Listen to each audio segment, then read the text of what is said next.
This is Di's Readings and Chats. Thank you for joining me. Today, I will be reading a storybook called Mrs. Peter Rabbit. It's part of the BURGESS Bedtime book series. It's about the adventures of Mr. and Mrs. Peter Rabbit and their friends in the old briar patch meadow. The series was originally published in 1919. There are 170 books written by Thornton W. Burgess. Peter meets Miss Fuzzytail. According to Peter Rabbit, there's nothing in the world like trying. Peter Rabbit was feeling better. Certainly he was looking better. You see, just as soon as Old Mother Nature saw that Peter was trying to look as well as he could and was keeping himself as neat and tidy as he knew how, she was ready to help, as she always is. She did her best with the rents in his coat, made by the claws of Hooty the Owl and the teeth of Old Jed Thumper, and so it wasn't long before Peter's coat looked nearly as good as new. Then, too, Peter was getting enough to eat these days. Days and days had passed since he had seen Old Jed Thumper, and this had given him time to eat and sleep. Peter wondered what had happened and what had become of Old Jed Thumper. Perhaps something has happened to him, thought Peter. I almost hope something has. Then, being ashamed of such a wish, he added, something not very dreadful, but which will keep him from hunting me for a while and trying to drive me out of the old pasture. Now, all this time, Peter had been trying to find little Miss Fuzzytail. He was already in love with her, although all he had seen of her were her two soft, gentle eyes, shyly peeping at him from behind a big fern.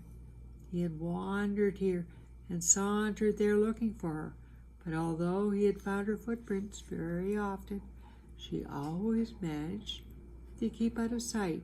You see, she knew the old pasture so much better than he did, and all the little paths in it, and that she had very little trouble in keeping out of and away from him.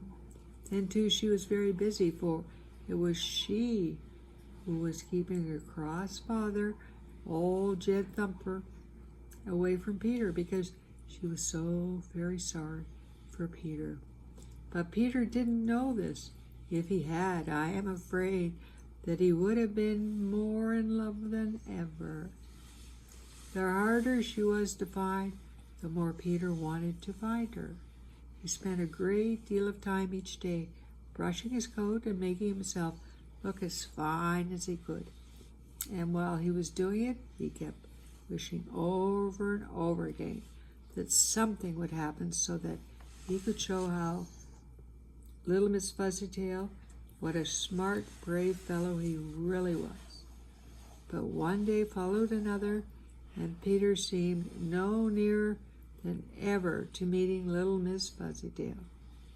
He was thinking of this one morning and was really growing very downhearted as he sat under a friendly bramble bush, when suddenly there was a sharp little scream of fright from behind a little juniper tree. Somehow Peter knew whose voice that was, although he had never heard it before.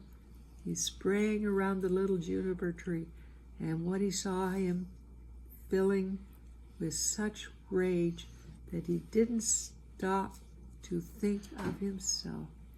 There was little Miss Fuzzytail in the clutches of Black Pussy, Farmer Brown's cat, who often stole away from home to hunt in the old pasture. Like a flash, Peter sprang over Black Pussy, and as he did so he kicked with all his might. The cat hadn't seen him coming, and the kick knocked her right into the prickly juniper tree. Of course, she lost her grip on little Miss Fuzzytail, who hadn't been hurt so much as frightened. By the time the cat got out of the juniper tree, Peter and Miss Fuzzytail were sitting side by side, safe in the middle of a bull-briar patch. "Oh, how brave you are," sobbed little Miss Fuzzytail. And this is the way that Peter Rabbit at last got his heart's desire. And that ends the story of Peter Meets Miss Fuzzytail.